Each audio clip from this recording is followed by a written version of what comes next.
You need to see someone's face when their whole world falls apart in 3 seconds flat.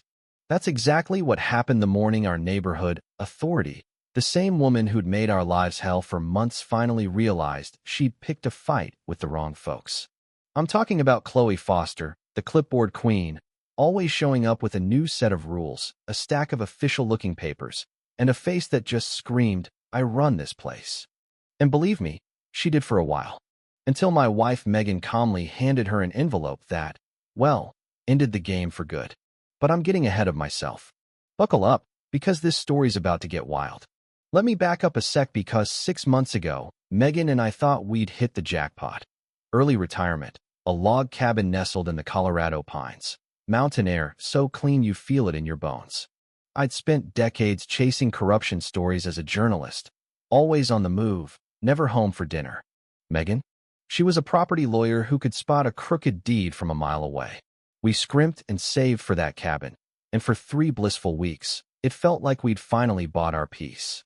Then came the morning a white SUV pulled up, and Chloe stepped out like she owned the land. Navy blazer, khakis, the official lanyard, you know the type.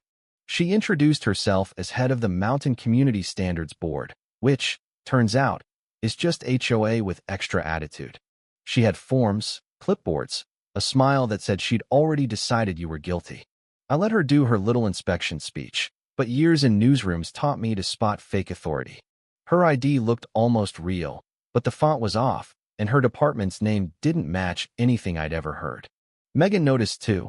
She played nice, but her lawyer brain was already going overtime. We let Chloe strut around, taking pictures, jotting notes, asking questions about when we bought the place, whether we'd changed the paint, on and on. She made vague threats about fines, mentioned ongoing investigations, handed us paperwork that looked official unless you actually read the fine print. When she left, Megan sat down with that paperwork and got this look like she'd found the smoking gun in a trial. "Wesley, these forms aren't just suspicious. They're copied from actual county documents. This isn't some amateur scam. You know that feeling when you realize you're not just dealing with a nosy neighbor, but something way bigger?" Yeah, that happened. It started small. A few weird bills, an inspection notice from the water company, a property tax review out of nowhere. All official, all urgent, all just believable enough to keep you off balance. Then it snowballed. Phone calls about fees, letters from made-up departments, threats to shut off our utilities. Our mailbox filled up with more fake charges than a Vegas slot machine. Megan kept calling county offices, but they'd never heard of half these inspectors. Meanwhile, every new bill came with a deadline and a threat: pay now, or face consequences. And the stress? It worked exactly like they wanted. We started questioning ourselves, wondering if maybe we'd messed up, missed some obscure rule. But the part that really hurt was the isolation. Chloe started holding meetings, spreading rumors claiming we were troublemakers, that we were trying to undermine mountain values. Suddenly, neighbors stopped waving. Conversations at the store turned cold. People we barely knew were glaring at us like we'd poisoned the well. But there was a twist. Every good story needs one, right? Enter Hannah, our next-door neighbor, a tech whiz with a nose for nonsense. While the rest of the town turned against us, Hannah started quietly recording Chloe's speeches, fact-checking her so-called evidence, and found, get this, that Chloe was faking photos and doctoring timestamps. GPS data showed she'd taken pictures from places there weren't even roads. Hannah handed everything over to Frank Brooks, the local deputy who'd been friendly but cautious up to that point. He started digging, and suddenly Chloe's little empire started looking shaky. But before the fall, there was one last, ugly act. Someone filed a bogus complaint against Megan with the state bar, accusing her of harassing officials using details no one should have known about her old cases. That's when I realized, this wasn't just about us.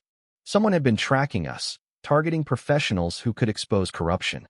My journalism gut kicked in, and I started digging through property records and old news clippings.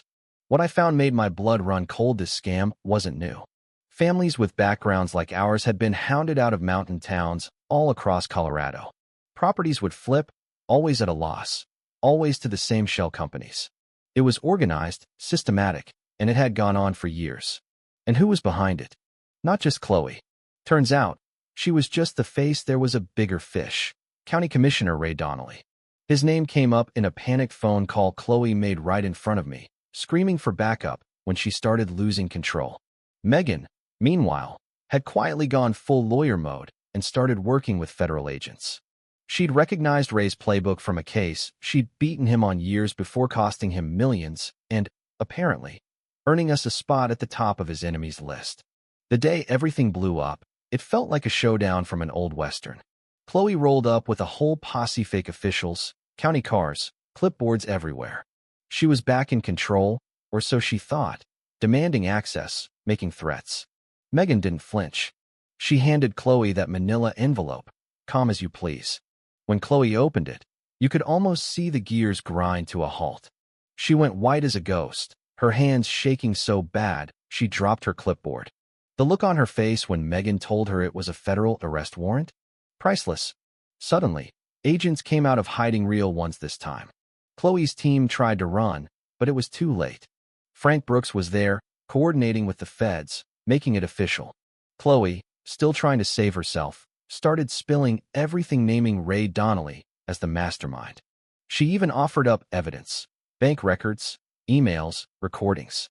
Ray, it turns out, wasn't just running a local racket. He had contacts in multiple counties, targeting anyone who might blow the whistle. Just as we thought it was over, things got weirder. Every phone went dead, radios jammed, roads blocked. Ray's last desperate move to cover his tracks. But instead of running, he decided to settle the score. He called Megan directly, demanded a meeting. The feds planned a sting, wired Megan up, and the showdown happened at the same community center where Chloe had once turned everyone against us. Ray showed up haggard, furious, and with 2 armed goons. The confrontation was brutal. He ranted about everything he'd lost, tried to justify his crimes as helping the community, then turned vicious, threatening Megan right there. But thanks to Hannah's live stream and the feds waiting outside, every word was captured.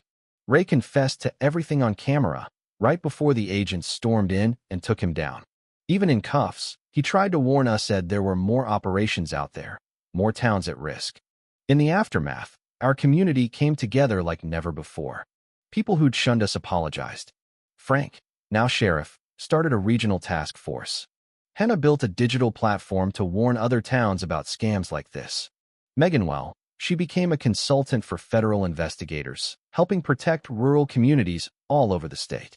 Me? I wrote the whole story down, turned it into a book, and spent the next year making sure families everywhere knew they didn't have to be victims. And that's how our little mountain nightmare ended, with justice, community, and a healthy dose of payback. But you know what?